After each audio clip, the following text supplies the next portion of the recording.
Alright, hello everyone. Probably going to go Sniper Kingmaker. I don't see any reason to do anything else, so just get this set up now. I don't know what the wind angle is going to be. I would have liked to have forfeited there. I'll forfeit on this one. I just want to make sure that I can kind of get opponents. So I don't want this scrolling forever, and of course I don't want it not launching. As you can see, it just kind of sits here. And I don't want, especially a live opponent, I don't want them to essentially back out and cause problems because they're not, it seems like they're not connecting. Yep, this is looking like a dead, and this is exactly kind of what I was talking about. It seems like my opponent has backed out, so I'm not going to be able to see the hole. Because typically that trick will work, and if I do it to a replay, it'll definitely work. So I'd rather get a replay here, just so I can kind of force the app to work by doing that reclose. But as you can see, this is not making the game very fun. You can see we're having problems connecting every single match. And it really requires a back out just to kind of force trigger it to get us into the game here. And once again, not going to be able to make a connection with this guy, it appears. I would imagine when I can't get somebody like this, they essentially backed out of the game completely.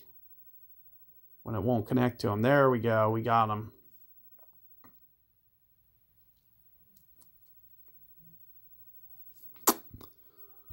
All right. So, hey, look at that. I got the wind direction.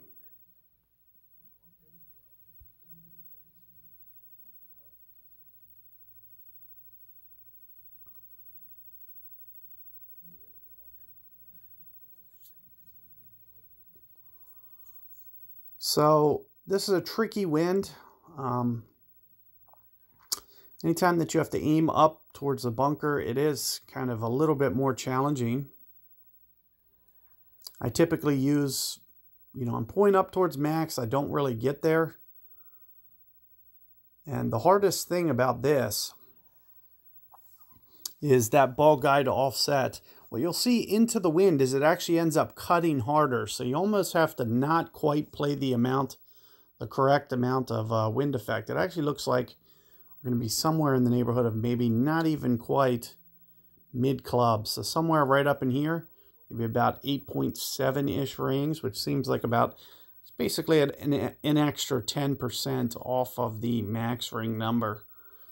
So you could essentially use that as a estimator. And as I mentioned, I'm going to kind of play it through the hole because I expected these headwinds that it actually kind of jumps just a little bit more right. So I'm not really playing the wind effect per se. Somewhere right around here, 8.7-ish. Perfect ball. And let's just see how it comes in for our first trial here. And there you can see it cut, it's right behind the hole. So it really just came in just a little bit hot, but you can see the line's essentially perfect. I gave that a very good chance. I'm going to just forfeit out now, just so we can get in that replay pool, so I can get to basically where I don't have to worry about my opponents connecting. I'll know that they're there because they're replays. But, I'm assuming we're going to have some delay here. But you can see, that's a very good starting point for you guys. Should be relatively straightforward. Easy opportunity for you guys to get a hole-in-one there, especially if you can get that, ball guide offset, just kind of exactly where you want it. Make sure that you keep a little bit momentum. So don't put too much backspin on that. And good luck there. Whenever I can get back in this game, I'll catch you guys on the next hole. Good luck.